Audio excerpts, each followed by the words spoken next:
রসায়ন দ্বিতীয় পত্র পরিমাণগত রসায়ন চ্যাপ্টারের অত্যন্ত গুরুত্বপূর্ণ একটি টপিক। এইচএসসি 26 ব্যাচের স্টুডেন্ট, পরীক্ষা খুবই কাছাকাছি, অত্যন্ত অল্প সময় আছে আমাদের হাতে। এখনো যে টপিকটাতে তোমাদের প্রবলেম, স্টুডেন্টরা আমাকে সাজেস্ট করেছে স্যার এই টপিকের উপর একটা ভিডিও আপলোড করা দরকার, এই টপিকের উপর একটা ক্লাস খুবই জরুরি। সেটা হচ্ছে জারণ বিতরণ টাইট্রেশন, জারণ বিতরণ সমতাকরণ, রসায়ন দ্বিতীয় পত্র পরিমাণগত রসায়ন চ্যাপ্টারের অত্যন্ত গুরুত্বপূর্ণ একটি টপিক। এটা অত্যন্ত গুরুত্বপূর্ণ না বলে আমি মনে হয় সব থেকে বেশি গুরুত্বপূর্ণ বলাটা ভালো হয়। সব থেকে গুরুত্বপূর্ণ টপিক হচ্ছে জারণ বিজারণ টাইট্রেশন কিংবা জারণ বিজারণ সমতাকরণ। আমরা কিন্তু সমতাকরণটা করতে গিয়ে একটু প্যাচ লাগিয়ে ফেলাই, কিছু কিছু বিষয়ে একটু প্রবলেম ফেস করি। আশা করি এই ক্লাসের পর আর এই সমস্যাগুলো দেখা দিবে না। সবাই মনোযোগ দিয়ে ক্লাসটি করব। দেখা যাক এই জারণ বিতরণ টাইট্রেশনের জন্য দুইটা ছক আমাদের আয়ত্ত থাকা খুবই জরুরি। একটা হচ্ছে জারক পদার্থের জন্য, আরেকটা হচ্ছে বিজারক পদার্থের জন্য। তো জারক পদার্থ কারা, খেয়াল করো, জারক পদার্থ আসলে কারা বলতো? জারক পদার্থ বলতে আমরা অ্যাকচুয়ালি কি বুঝি? যারা বিজারণে অংশগ্রহণ করে, মানে তাদের নিজেদের কি হয়, বিজারণ। জারক কারা? যাদের নিজেদের বিজারণ হয়। আর বিজারক কারা? যাদের নিজেদের কি হয়, জারণ হয়। তো এইখানে আমি যাদেরকে উল্লেখ করছি এইচএসসি লেভেলে মোটামুটি এই কয়েকটা হলে আমাদের সিলেবাস কভার হয়ে যাবে। এর মধ্যে সব থেকে বেশি যেটা আসে সেটা হচ্ছে KMnO4, আসে হচ্ছে K2Cr2O7, এবং হচ্ছে এই দুইটা আর কি সব থেকে বেশি আসে বলতে পারো। তোমার যদি সবগুলো মনে রাখা কঠিন মনে হয়, অন্তত এই দুইটা মনে রাখতেই হবে। একটা হচ্ছে পটাশিয়াম পারম্যাঙ্গানেট KMnO4, আর একটা হচ্ছে K2Cr2O7 পটাশিয়াম ডাইক্রোমেট। কোন কোন জিনিসগুলো মনে রাখতে হবে খেয়াল করো। ধরো KMnO4 এখন কেন্দ্রীয় মৌলকে, এটাতে তো কারো কোনো প্রবলেম থাকার কথা না। কেন্দ্রীয় মৌল ম্যাঙ্গানিজ, এটা আমরা সকলেই জানি। কেন্দ্রীয় মৌলের জারণ সংখ্যা, আচ্ছা, তো পটাশিয়াম পারম্যাঙ্গানেটের কেন্দ্রীয় মৌলকে ম্যাঙ্গানিজ, কেন্দ্রীয় মৌল কি? যার পরিমাণে কম, যোজনই বেশি, অথবা যাকে কেন্দ্র করে যৌগটা গঠন হয় বলে মনে হয় তাকে আমরা বলি কেন্দ্রীয় মৌল। তো এখানে ম্যাঙ্গানিজ কেন্দ্রীয় মৌল আমরা দেখতে পাচ্ছি। এখানে মূল জারণ সংখ্যা, কেন্দ্রীয় মৌলের মূল জারণ সংখ্যা কিভাবে হিসাব করবা? ধরো তোমার কাছে পটাশিয়াম পারম্যাঙ্গানেট আছে KMnO4, যৌগের টোটাল জারণ সংখ্যা আমরা কত ধরে নিই? 0। পটাশিয়ামের জারণ সংখ্যা জানি +1, ম্যাঙ্গানিজেরটা ধরে নেওয়া হলো x, আর অক্সিজেনের 4টা আছে, তো 4টা অক্সিজেনের -H। মোট জারণ সংখ্যার ভ্যালু কত? 0। এটা নিরপেক্ষ যৌগের মোট জারণ সংখ্যার মান আমরা কত জানি? 0। তো এখান থেকে তুমি ক্যালকুলেশন করলেই জারণ সংখ্যাটা পাওয়া যাবে x = কি? +7। অর্থাৎ ম্যাঙ্গানিজের এখানে জারণ সংখ্যাটা কত? +7। এখন বর্তমানে জারণ সংখ্যা +7। তোমার যেটা মনে রাখতে হবে, এটা আমাদের মনে রাখতে হবে, কোন জারক পদার্থ, জারক পদার্থ কারা? যাদের বিচরণ হয়। বিচরণ মানে কি? ইলেকট্রন গ্রহণ। তো একটা জারক পদার্থ কয়টা ইলেকট্রন গ্রহণ করে এটা তোমার মনে রাখতে হবে। পটাশিয়াম পারম্যাঙ্গানেট অম্লীয় মাধ্যমে যখন বিক্রিয়া করে তখন সে 5টা ইলেকট্রন গ্রহণ করে, এটা কষ্ট করে মনে রাখতে হবে। তো তুমি চিন্তা করো, ম্যাঙ্গানিজের বর্তমানে জারণ সংখ্যা +7, 5টা ইলেকট্রন যদি গ্রহণ করে, ইলেকট্রন নিজে কি? মাইনাস। এখন আছে +7, 5টা ইলেকট্রন গ্রহণ করবে, তার মানে তার +2 হয়ে যাবে। 5টা ইলেকট্রন গ্রহণ করবে, চিন্তা করে দেখো, +5 হয়ে যাবে, কারণ ইলেকট্রনের চার্জ আমরা জানি -5, আপেক্ষিক চার্জ -5। সেক্ষেত্রে তার জারণ সংখ্যা, পরিবর্তিত জারণ সংখ্যা কত হয়ে যাবে? +2। ইলেকট্রন গ্রহণের পূর্বে হচ্ছে +7, পরবর্তীতে জারণ সংখ্যা কত? +2। তো তুমি যদি এটা মনে রাখো, বাকি কিন্তু আশেপাশে তেমন কোনো মানে প্রবলেম হইতেছে না। এখন আসি বিক্রিয়ার ফলে পরিবর্তিত রূপ, মানে KMnO4 এটার মধ্যে সে কিভাবে আছে বলতো? 7+ আকারে আছে, Mn7+। তার চার্জ আমরা বের করছিলাম, কত বের করছিলাম? +7, মানে 7+। কিন্তু জারণ বা বিজারণ বিক্রিয়া কমপ্লিট হওয়ার পর তখন তার পরিবর্তিত রূপকে Mn2+। আগে ছিল 7+, এখন 2+। কেন? 5টা ইলেকট্রন সে গ্রহণ করছে। ওকে। আর তুল্য সংখ্যা তো আমরা জানি এখানে কত? 5। তুল্য সংখ্যা মানে কি? যতগুলো ইলেকট্রন সে লেনদেন করতে পারে, একটা যৌগে কোন একটি পরমাণু যতগুলো ইলেকট্রন আদান প্রদান করে বা জারণ বিজারণ যতগুলো ইলেকট্রন করতে পারে তাকে আমরা বলি কি? তার তুল্য সংখ্যা। তো তুল্য সংখ্যা আমি ম্যাঙ্গানিজের কত পাচ্ছি? 5। তুমি যদি K2Cr2O7 এর কথা চিন্তা করো, এটা হচ্ছে একটা জারক পদার্থ। এখানে কেন্দ্রীয় মৌল ক্রোমিয়াম, কেন এটা বোঝার বাকি নাই। তুমি যদি এটার কেন্দ্রীয় মৌলের জারণ সংখ্যাটা নির্ণয় করার চেষ্টা করো, ধরো K2Cr2O7, K2Cr2O7 টোটাল জারণ সংখ্যা কত? 0। পটাশিয়ামের 1 করে, তার মানে তার হচ্ছে +2, কারণ এখানে দুইটা পটাশিয়াম। ক্রোমিয়াম আছে দুইটা, তো একটার জারণ সংখ্যা +x বা x ধরে নিলে দুইটার মিলে হচ্ছে 2x। আর অক্সিজেন হচ্ছে 7টা, তার মানে 7টা অক্সিজেনের -14, -14 ইকুয়াল 0। তো এখান থেকে তুমি x এর ভ্যালুটা বের করো। 14 ওই পাশে গেলে পজিটিভ, 2 গেলে নেগেটিভ, 12/2 হচ্ছে কত 6, মানে হচ্ছে +6। তারপরে ক্রোমিয়ামের বর্তমানে জারণ সংখ্যা কত? +6। এই যে দেখো +6। তোমার যেটা মনে রাখতে হবে সেটা হচ্ছে সে কয়টা ইলেকট্রন গ্রহণ করতে পারে। ক্রোমিয়াম কয়টা ইলেকট্রন গ্রহণ করে? 3টা।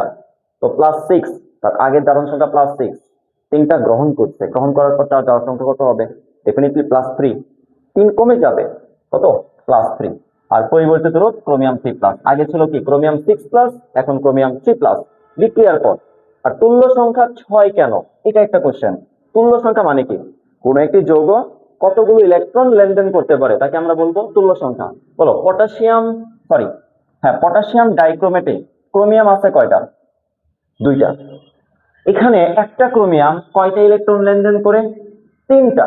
তাহলে যৌগে অবস্থিত 2টা ক্রোমিয়াম কয়টা ইলেকট্রন লেনদেন করে? 6টা। এক্স্যাক্টলি। তাহলে পটাশিয়াম ডাইক্রোমেটে ক্রোমিয়াম 2টা, তো 2টা ক্রোমিয়াম লেনদেন করে কি 6টা ইলেকট্রন। একটা যৌগ যে পরিমাণ ইলেকট্রন লেনদেন করে তাকে আমরা বলি হচ্ছে কি তার তুল্য সংখ্যা। তো তার তুল্য সংখ্যা আমরা কত পাচ্ছি? 6। বাকিগুলো নিজেরা একটু অ্যানালাইসিস করে নিবা, প্রত্যেকটাই বোঝার কথা। এটা যদি বুঝো, আমরা যাবো হচ্ছে পরবর্তী ছকে। এটা ছিল জারক পদার্থের জন্য। বিজারক পদার্থ, কিছু বিজারক পদার্থ লাগবেই। ফেরাস সালফেট এটা লাগে, oxalic acid, Ki, potassium iodide, এগুলো লাগবে আমাদের, ঠিক আছে। তো এই জিনিস আবার 2025 সালের প্রশ্নগুলোতে কিন্তু H2O2 আসা শুরু করছে। তো এটাও একটু ভালো করে খেয়াল করবা। আগে যে 3টার কথা বলছি 3টা বেশি আসছে, বাট নতুন বছরগুলোতে H2O2 হাইড্রোজেন পারক্সাইডও কিন্তু আসতেছে। এখন আসি, মনোযোগ দিয়ে খেয়াল করো। বিজারক কারা? যাদের নিজেদের হয় হচ্ছে জারক, যাদের নিজেদের কি হয়? জারণ হয়। জারণ মানে কি? ক্ষারণ। ক্ষারণ মানে কি? ত্যাগ। তারা মূলত কি করে? ইলেকট্রন ত্যাগ করে। যারা ইলেকট্রন ত্যাগ করে তাদের জারণ ঘটে। যাদের জারণ ঘটে তাদেরকে আমরা বলে হচ্ছে বিজারক। তো এদের মধ্যে সবাই হচ্ছে বিজারক। আমরা যদি একটু অ্যানালাইসিস করি, ধরো ফেরাস সালফেটের কথা বলো, কেন্দ্রীয় মৌল আয়রন, তুল্য সংখ্যা +2। কেন? সালফেট মূলকের তুল্য সংখ্যা না, কেন্দ্রীয় মৌল হচ্ছে আয়রন, যোজনী হচ্ছে বর্তমান জারণ সংখ্যা হচ্ছে +2। কেন +2? সালফেটের কথা যদি বলো, সালফেটের জারণ সংখ্যা কিন্তু -2। নিরপেক্ষ মৌলের মোট জারণ সংখ্যা 0, তো এটা -2, তাহলে তাকে অবশ্যই +2 হইতেই হবে। ওকে, তো তোমার যেটা জানতে হবে, সে আরো একটা ইলেকট্রন ত্যাগ করতে পারে। আমরা কিন্তু জানি আয়রন 2টা যোজনী প্রদর্শন করে, এক হচ্ছে 2 আর এক হচ্ছে 3।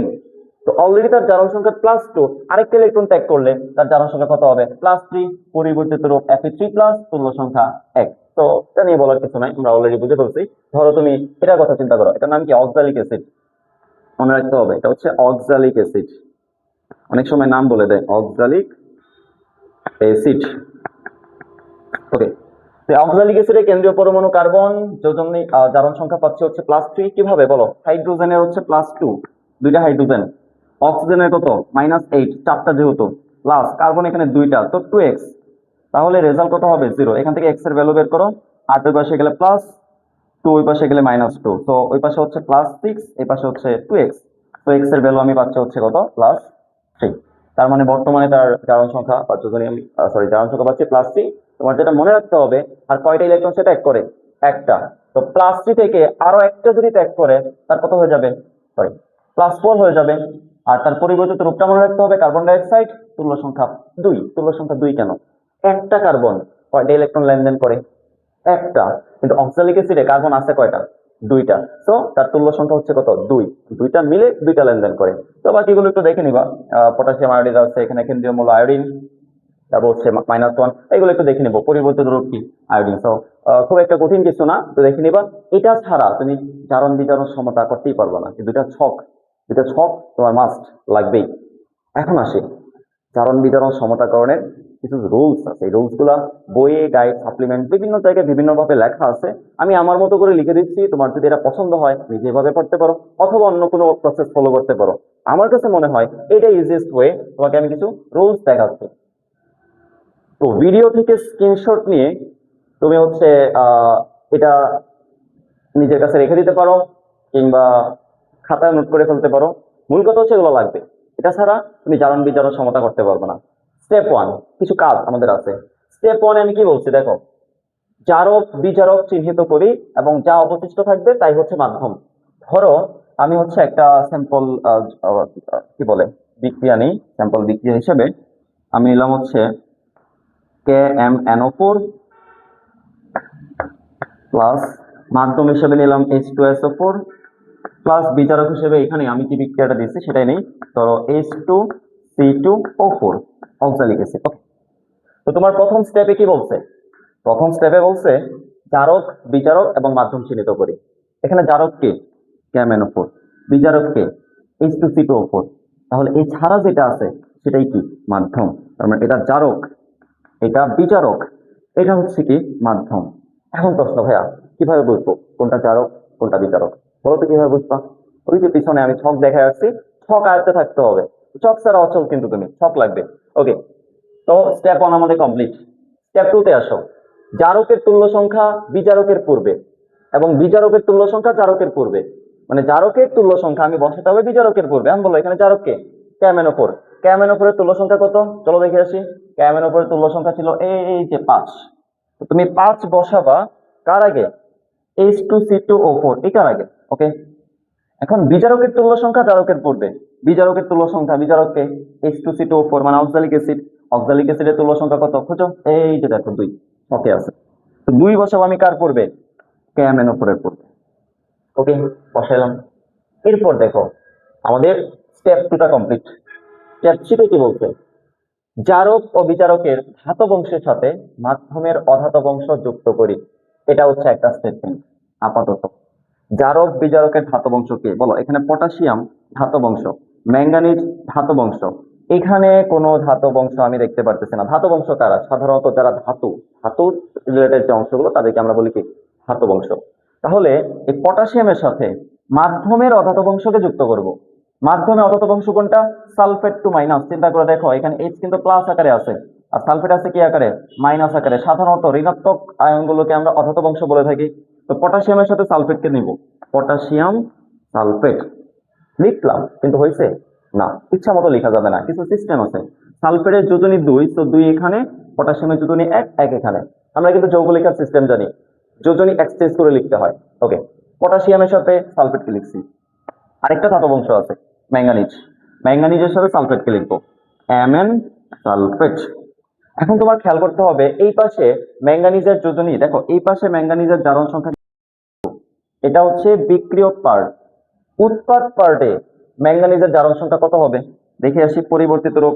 উৎপাদ পার্টে ম্যাঙ্গানিজের জারণ সংখ্যা হবে +2, মানে তার যোজনী হবে 2। তার মানে সালফেটের যোজনীয় 2, ম্যাঙ্গানিজের যোজনীয় 2। ওকে, কাটাকাটি কিছু লেখার দরকার নেই। তার মানে আমার স্টেপ 3 নম্বরে প্রথম যে কথা সেটা কমপ্লিট। এরপর বলছে জারক বিজারকের পরিবর্তিত রূপ লিখে। জারকের পরিবর্তিত রূপ পটাশিয়াম পারম্যাঙ্গানেট, এটার পরিবর্তিত রূপ কি? দেখো পটাশিয়াম পারম্যাঙ্গানেটের পরিবর্তিত রূপ হচ্ছে Mn2+। Mn2+, Mn2+ কিন্তু এই যে এর ভেতর চলে আসছে, তার মানে জারকের পরিবর্তিত রূপ লিখে ফেলছে। এখন আসে বিজারকের পরিবর্তিত রূপ কি? অক্সালিক অ্যাসিডের পরিবর্তিত রূপ কি ছিল? Carbon dioxide. কোথায়? এই যে দেখো লেখা আছে পরিবর্তিত রূপ কি? Carbon dioxide. তো এখন আমরা বিজারকের পরিবর্তিত রূপটা লিখে ফেলি কার্বন ডাইঅক্সাইড। ওকে, কার্বন ডাইঅক্সাইড। এখন আসি স্টেপ 3 আমাদের কমপ্লিট। স্টেপ 4 এ আসো। জারকে যতগুলো অক্সিজেন আছে ততগুলো পানি আমাকে লিখতে হবে। এখন বলো জারক, জারক কই? এই যেটা অক্সিজেন একটার মধ্যে আছে কয়টা? 4টা। 2টা যৌগ আছে, তো অক্সিজেন আছে টোটাল 8টা। তার মানে আমার পানি লিখতে হবে 8টা, HH2O। ওকে, স্টেপ 4 কমপ্লিট। স্টেপ 5 এ আসি, বাকি সমতা নিজে করি। এতক্ষণ পর্যন্ত এটা আমাকে জাস্ট সহজ করে দিয়েছে কাজটা, এখন আমাদের বাকি সমতা নিজে করতে হবে। বাকি সমতা নিজে করি, চলো দেখা যাক। পটাশিয়াম আছে 2টা, ওই পাশে পটাশিয়াম 2টা, ম্যাঙ্গানিজ 2টা। খেয়াল করো এইখানে টোটালি ম্যাঙ্গানিজ 2টা। তো আমার এখানে ম্যাঙ্গানিজ কয়টা দেখতেছি আমি? 1টা। তো এখানে আমার সামনে 2 দেওয়া লাগতেছে। ওকে, কার্বন আছে টোটাল কয়টা দেখো? 2টা, সামনে 5, তার মানে 10। তার মানে আমার এখানে কিন্তু কার্বন ডাইঅক্সাইডের সামনে আগে 10 দিতে হইতেছে, 10 কিন্তু কার্বন ডাইঅক্সাইড। ওকে, দেখা যাক। পানি দিছি 8টা, 8টা পানির জন্য 16টা H+ প্রয়োজন, 16টা। 16টা এইচ প্লাস এর সাপ্লায়ার খেয়াল করো এখানে আছে কয়টা 10টা। ওকে, তার মানে আরো 6টা প্রয়োজন। তাহলে এখানে আমি যদি 3 দেই 3 দুগুণে 6, তাহলে এখানে হাইড্রোজেন পাইতেছি 10টা, এখানে পাইতেছি 6টা। টোটাল হাইড্রোজেন কয়টা হচ্ছে 16টা। আবার এখানে কিন্তু 16টা হাইড্রোজেন হয়ে গেছে। আর 8টা পানির জন্য 8টা অক্সিজেন, 8টা অক্সিজেন কিন্তু আসছে জারক থেকে। কি বলছে বোঝা গেছে? তোমার একটা জিনিস মনে রাখতে হবে, অক্সালিক অ্যাসিডের ক্ষেত্রে জারকের অক্সিজেন কিন্তু পানিতে যায়, জারকের অক্সিজেন পানিতে যায়। আর অক্সালিক অ্যাসিডের যে অক্সিজেন এটা কিন্তু কার্বন ডাই অক্সাইড গঠনে সাহায্য করে। তো আশা করি এটাই ছিল আমাদের সমতাকরণ। তারপর চেক দিয়ে দাও যে সবকিছু ঠিকঠাক আছে কিনা। আই থিঙ্ক সবকিছু ওকে। আমরা আরেকটা বিক্রিয়া দেখব। এখানে আমি বেশ কিছু বিক্রিয়া দিয়ে দিয়েছি তোমাদের। আশা করি এর বাইরে প্রশ্ন আসবে না, এইচএসসি লেভেল এর বাইরে প্রশ্ন আসার কোনো চান্স নাই। তোমরা হচ্ছে এখান থেকে ভিডিওটি পজ করে নিয়ে স্ক্রিনশট নিতে পারো। এখান থেকে প্রত্যেকটা বিক্রিয়া তোমাদের আত্মস্থ থাকতে হবে, অবশ্যই নিয়ম মেনে বুঝে বুঝে কাজটা করতে হবে। আমি এখান থেকে র্যান্ডমলি একটা বিক্রিয়া নিচ্ছি, একটা বিক্রিয়া নিয়ে আমি আবার বুঝে দিই। ধরো সাপোজ 2 নম্বর যে বিক্রিয়াটা, এটা আমি আবার লিখতেছি। ধরো K2Cr2O7, K2Cr2O7 plus H2SO4 plus AI potassium iodide. Okay, এতটুকু তোমার কাছে দেওয়া থাকবে, এতটুকু দেওয়া থাকবে। তোমাকে বলবে বাকি সমতা করতে হবে, মানে বিক্রিয়াটা সম্পন্ন করতে হবে। এখন এতটুকু দেওয়া আছে, সম্পন্ন কেমনে করবা? দুইটা এলিমেন্টস তোমার মাথায় থাকতে হবে, এক হচ্ছে ছক আর এক হচ্ছে 5টা রুলস। দুইটা ছক 5টা রুলস, এই দুইটা ছক 5টা রুলস হলে তুমি সকল সমতা করতে পারবা। ওকে, চলো প্রথমেই আমাদের রুলস নাম্বার 1 কি ছিল মনে করো। 1 নম্বর স্টেপ ছিল জারক বিজারক ও মাধ্যম চিহ্নিত করো। তার মানে এটা জারক, এটা বিজারক, এটা হচ্ছে মাধ্যম। এখানে কোনো কাজ নাই, জাস্ট পরিচিত হওয়া যে এটা জারক, এটা বিজারক, এটা কি মাধ্যম। ওকে, ডান। 2 নম্বর স্টেপ কি ছিল? জারকের তুল্য সংখ্যা বিজারকের পূর্বে, বিজারকের তুল্য সংখ্যা জারকের পূর্বে। এখন জারকের তুল্য সংখ্যা বিজারকের পূর্বে যে বসাবা, K2Cr2O7 এর তুল্য সংখ্যা কত তোমার জানতে হবে। সব দিয়ে দিছি কিন্তু। তো K2Cr2O7 এর তুল্য সংখ্যা ছিল 6, আমি এখানে 6 লিখলাম। ওকে, আর Ki এটার তুল্য সংখ্যা ছিল 1, তো 1 লেখা না লেখা একই কথা, আমি আর লিখলাম না। ওকে, তো আমাদের স্টেপ 2 কমপ্লিট, স্টেপ 2 কমপ্লিট। এরপর হচ্ছে জারক বিজারকের ধাতব অংশের সাথে মাধ্যমের অধাতব অংশ বসাই। জারকের ধাতব অংশ পটাশিয়াম, আরেকটা ধাতব অংশ ক্রোমিয়াম, এবং এখানে আছে আরো পটাশিয়াম। তো পটাশিয়াম দুইবার আছে, আমি একবার লিখলে এনাফ। এদের সাথে কাকে লিখবো? মাধ্যমের অধাতব অংশ। মাধ্যমের অধাতব অংশকে সালফেট আমরা জানি, তো পটাশিয়ামের সাথে সালফেটকে লিখবো। পটাশিয়ামের সাথে সালফেট, পটাশিয়াম সালফেট। ওকে, লিখলাম। হয়েছে? না, হয় নাই কিন্তু। কেন হয় নাই? সালফেট মূলক এর যোজনী কত? 2, তো এখানে আমার 2 দেওয়া লাগছে। এটা মনোযোগ, এটা কিন্তু মানে দিতেই হবে, ভুল করলে কিন্তু সমতাই মিলবে না, টোটাল বিক্রিয়ায় ভুল হয়ে যাবে। এখন আসি ক্রোমিয়াম, ক্রোমিয়ামের সাথে সালফেটকে নেব। Chromium sulphate, chromium sulphate. Okay, এখন যোজনী হিসাবটা করা যাক। ছকে দেখাইছি ক্রোমিয়ামের বিক্রিয়ার পরিবর্তিত রূপে তার জারণ মান কিন্তু +3, মানে যোজনী +3। তো ক্রোমিয়ামের 3 এইখানে, সালফেটের 2 এইখানে। এখন হয়েছে আমাদের কমপ্লিট, ভুল করা যাবে না। ওকে, পরিবর্তিত রূপ লিখছি। এরপর কি বলো? জারক বিজারকের পরিবর্তিত রূপগুলো লিখতে হবে। সরি, জারক বিজারকের পরিবর্তিত রূপ। তো জারক বিজারকের পরিবর্তিত রূপ, এটার পরিবর্তিত রূপ কি? পরিবর্তিত রূপ ছিল ক্রোমিয়াম 3+, এটার পরিবর্তিত রূপ। আর এটার পরিবর্তিত রূপ কি বলো? আয়োডিন। কই বাবা? ছকে। তাহলে ক্রোমিয়াম 3+ কিন্তু এই যে এই যৌগটার ভিতর চলে আসছে, আলাদা করে লেখার কোনো প্রয়োজন নাই। আয়োডিনটা আসে নাই, তো আমরা আয়োডিনটা লিখবো। ওকে, এরপর ছিল কি বলো? Step 3 complete. এখন হচ্ছে স্টেপ 4। স্টেপ 4 এ কি ছিল? জারকে যতগুলো অক্সিজেন ততগুলো পানি বসাই। তো জারকে যতগুলো অক্সিজেন, জারকে অক্সিজেন কয়টা আছে আমার এখানে? জারকে অক্সিজেন কয়টা আছে? 7টা। তাহলে আমরা এখানে 7টা পানি লিখবো, 7H2O। ওকে, 7টা পানি আমি লিখছি। পরবর্তীতে জারক বিজারকের পরিবর্তিত রূপ লেখা শেষ, অক্সিজেন লিখছি। এরপর আমাদের কাজ কি? এরপর হচ্ছে বাকি সমতা নিজে করতে হবে। বাকি সমতা করো। পটাশিয়াম 2টা আছে, পটাশিয়াম 2টা। ওকে, ক্রোমিয়াম 2টা, ক্রোমিয়াম ওখানে 2টা। ওকে, ডান। এখন আসি আমরা একটু পানির ক্ষেত্রে মনোযোগ দেই। পানি, পানি কয়টা লিখছি? 7টা। 7টা পানির জন্য 14টা স্প্লাস দরকার। তো এখানে স্প্লাস কয়টা আছে? মাত্র 2টা। তো ওই 14টা স্প্লাসের জন্য আমার এখানে 7 দিতেই হচ্ছে, 7 দিতে হচ্ছে। এখানে আমি 7 দিলাম। এখন ভালো কথা, পটাশিয়ামের একটু হিসাব নিকাশ করা যাক। পটাশিয়াম এখানে কয়টা আছে? এখানে 2টা। এখানে আছে 6টা, টোটাল পটাশিয়াম 8টা। তো আমার এখানে দিতে দেওয়া লাগতেছে 4, কারণ 4 দুগুণে 8 মিলানোর জন্য। ওকে, ভালো কথা। তুমি খেয়াল করো, এখানে 4 দেওয়ার কারণে সালফেট কিন্তু 4টা হয়ে গেছে, আর এখানে সালফেট কয়টা? 3টা। তাহলে ওই পাশে টোটাল সালফেট কয়টা হয়েছে? 7টা। আর এই পাশেও দেখো টোটাল সালফেট কয়টা? 7টা। অটো মিলে গেছে। আয়োডিন কয়টা আছে এখানে? 6টা। এখানে কয়টা? 2টা। তো সামনে একটা ফ্রি। আই থিঙ্ক মিলে গেছে, খুব সম্ভবত হয়ে গেছে। হ্যাঁ, তো এই ছিল আমাদের কি? সমতাকরণ, জারণ বিজারণ সমতাকরণ। আমরা যদি আরেকটা নেই, সাপোজ আরেকটা এক্সাম্পল আমরা নেব বোঝার সুবিধার্থে, তোমাদের জন্য আরেকটা এক্সাম্পল নেই।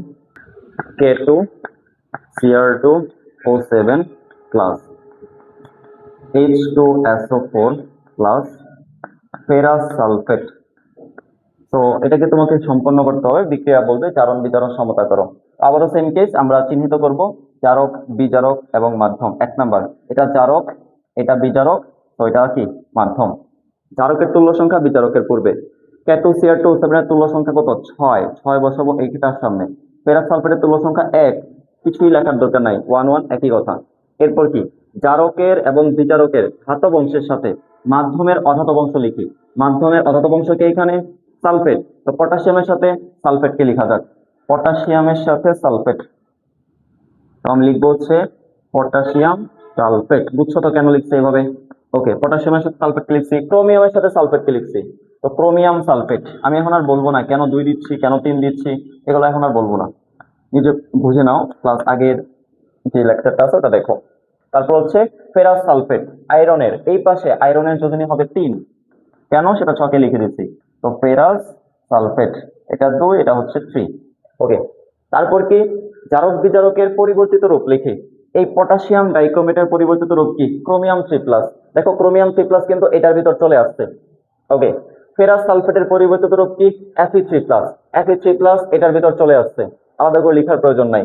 এরপর কি? জারকে যতগুলো অক্সিজেন, অক্সিজেন কয়টা? অক্সিজেন 7টা। কতগুলো পানি লিখি? আমি লিখবো হচ্ছে 7H2O। ওকে, স্টেপ 5, বাকি সমতা নিজে করি। তো বাকি সমতা নিজে করা যাক, দেখি কি হয়। আমরা একটু খেয়াল করি, পটাশিয়াম 2টা, পটাশিয়াম 2টা। ওকে, ক্রোমিয়াম 2টা, ক্রোমিয়ামের পাশে 2টা আছে। অক্সিজেন 7টা, অক্সিজেন পানির মধ্যে 7টা। আয়রন দেখো এখানে 6টা, মানে এখানে কয়টা? 2টা। তো আমার এখানে 3 দিতে হচ্ছে, দিলাম। 7টা পানির জন্য 14টা H+ দরকার, তো 14টা H+ এর জন্য আমরা এখানে 7 দিতে পারি। ওকে, সালফেট ওই পাশে কয়টা আছে দেখো তো। এখানে হচ্ছে, এখানে সালফেট 9টা, 12টা, 13টা। আচ্ছা, ওকে, দেখো এখানে সালফেট কয়টা? এই যে 6টা সালফেট, আর এখানে আছে 7টা সালফেট, 7 6 13। ওকে, আই থিঙ্ক মিলে গেছে। তো এই ছিল আমাদের কি? জারণ বিজারণ সমতাকরণ। প্র্যাকটিস করো, আরো প্র্যাকটিস করো। তুমি এখানে আরো কয়েকটা বিক্রিয়া দিচ্ছি, এগুলোর মধ্য থেকে আসবে, অথবা তুমি নিজের মতো চেক দিতে পারো। তুমি মাধ্যম হিসেবে HCl নিতে পারো, HCl মাধ্যম। আমরা সবসময় H2SO4 দিয়ে করি, তুমি HCl নিতে পারো। অথবা বিজারক হিসেবে নতুন আরেকটা বিজারক আছে, H2O2, এটাই তো দেখো বিজারক। 25 সালের প্রশ্নে এটা আসছে কিন্তু, বিজারক, সরি বিজারক। ঠিক আছে, তো এটা একটু দেখবো আমরা, নিজের মতো করে প্র্যাকটিস করো, যদি প্রবলেম হয় জানাবা। এখন আসি জারণ বিজারণ সমতাকরণ। আরেকটা পদ্ধতি আছে আমাদের, আয়ন ইলেকট্রন পদ্ধতি। শোনো, ডিরেক্ট জারণ বিজারণ সমতাকরণ আমরা তো মাত্র রুলস দেখলাম, এটা কিন্তু একটা শর্টকাট ফর্মুলা। আর আয়ন ইলেকট্রন পদ্ধতি হচ্ছে জারণ এবং বিজারণ দুইটা দেখাইতে হবে। কে কতগুলো ইলেকট্রন ত্যাগ করে, কে কতগুলো ইলেকট্রন গ্রহণ করে, এটা দেখায় তারপর আমার কাজটা করতে হবে। তারপর আমাদের মোট বিক্রিয়া নির্ণয় করতে হবে। এটা হচ্ছে জারণ বিজারণ সমতাকরণ আয়ন ইলেকট্রন পদ্ধতিতে। তো এখানে আমি কিছু রুলস লিখে দিচ্ছি। রুলস হচ্ছে কি দেখো, এর মধ্যে একটা রুলস আমি লিখি নাই, একটা চূড়াই বুদ্ধি শিখে নাও। চূড়াই বুদ্ধি হচ্ছে আগে আগে সাধারণ পদ্ধতিতে, আমরা মাত্র যে পদ্ধতিটা শিখলাম, সাধারণ পদ্ধতিতে সমতা করে রাফ লিখে রাখবো, রাফ লিখে রাখবো।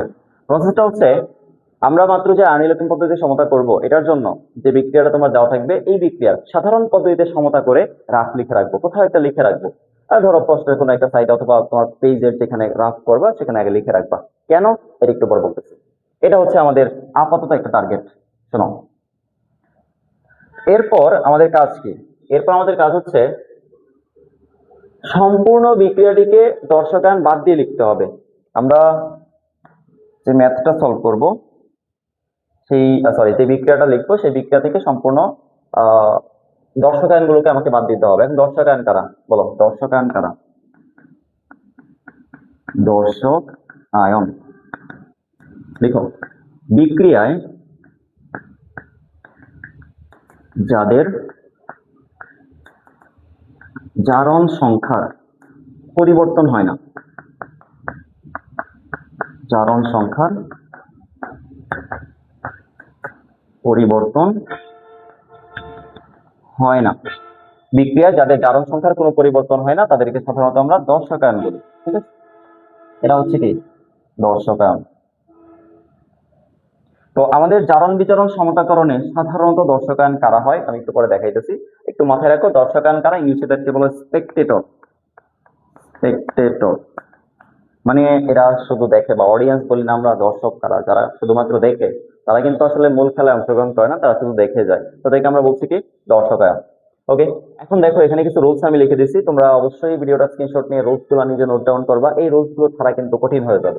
এখন আসি প্রথম 1 নাম্বার যে স্টেপ নাম্বার কি বলছিলাম, সম্পূর্ণ বিক্রিয়াটিকে দর্শকায়ন বাদ দিয়ে লিখতে হবে। তো র্যান্ডমলি আমরা একটা বিক্রিয়া নিব, সাপোজ ধরো একটা বিক্রিয়া নিই, ধরো এরকম KMnO4 plus H2SO4 plus ferrous sulphate. তোমাকে বললো এটা আয়ন ইলেকট্রন পদ্ধতিতে সমতা করো, মানে জারণ বিজারণ দেখা সমতা করতে হবে। এই বিক্রিয়াটিকে স্টেপ 1 প্রথম কি দর্শকায়ন বাদ দিয়ে লিখতে হবে, দর্শকায়ন বাদ দিয়ে পাই।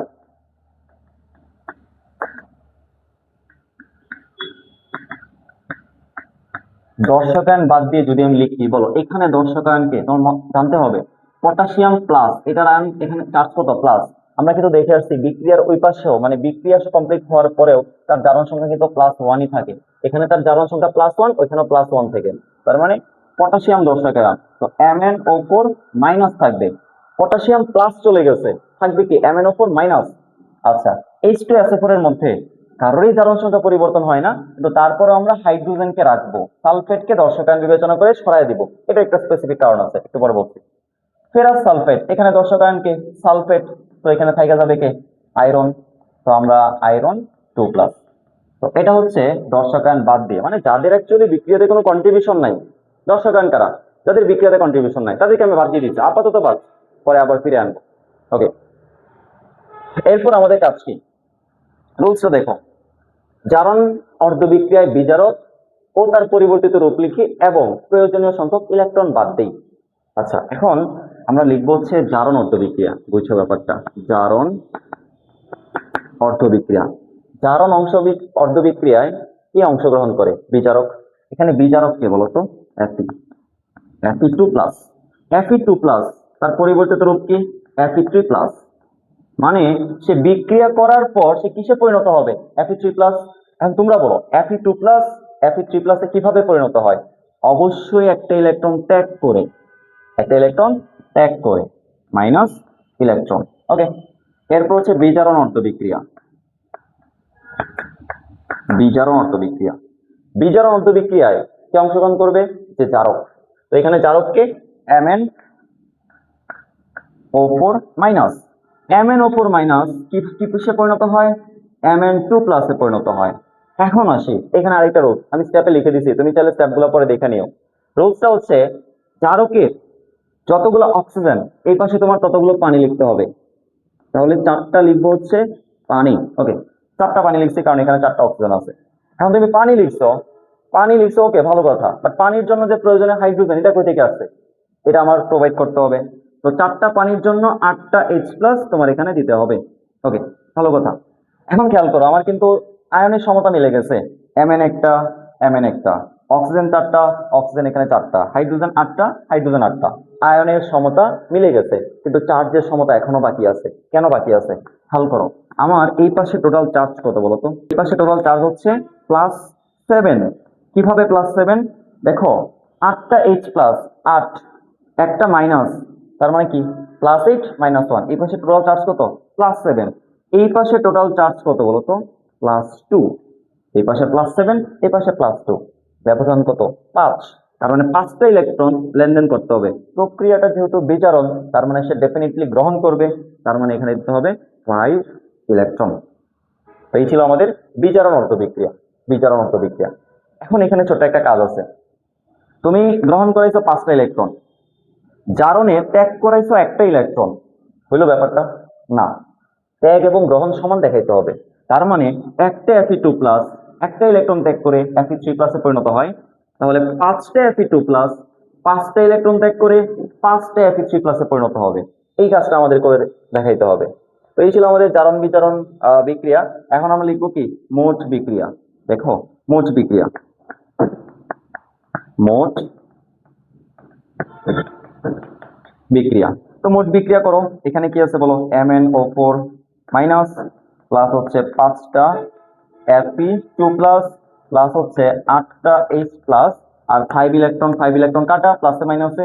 ওই পাশে কি আছে দেখো, ওই পাশে আছে হচ্ছে Mn2+ আছে হচ্ছে 5টা Fe3+ আছে হচ্ছে কি 4টা H2O। তো এই ছিল আমাদের মোট বিক্রিয়া। কিন্তু মোট বিক্রিয়াটা এখনো কমপ্লিট হয় নাই। কেন হয় নাই? আমার এখন কি যেন একটা নাই, কি নাই বলতো, ওই যে দর্শকায়ন বাদ দিয়েছিলাম, সে দর্শকায়ন নাই। এখন আমার লিখতে হবে সম্পূর্ণ বিক্রিয়ায় দর্শকায়ন ফিরিয়ে এনে পাই, দর্শকায়ন ফিরিয়ে আনতে হবে। এখন তুমি দর্শকায়ন ফিরিয়ে আনার পর এত কিছু চিন্তাই করার দরকার নাই, তুমি জাস্ট মেইন যে বিক্রিয়াটা করছো, মানে আমি বলছিলাম না রাফ করে রাখবা, সেই রাফটা জাস্ট এখানে লিখে দিবা। রাফটা যদি লিখে দাও সেক্ষেত্রে আমাদের মেইন বিক্রিয়াটা কেমন হবে বলো। এটা কোন বিক্রিয়া? এটা হচ্ছে KMnO4 H2SO4 ফেরাস সালফেট। তাহলে এটা হচ্ছে KMnO4 কোথায়, এই যে দেখো এই বিক্রিয়াটা তুমি জাস্ট চোখ বন্ধ করে এই বিক্রিয়াটা লিখে ফেলবা, মিলে যাবে। ঠিক আছে, এটাই তো না?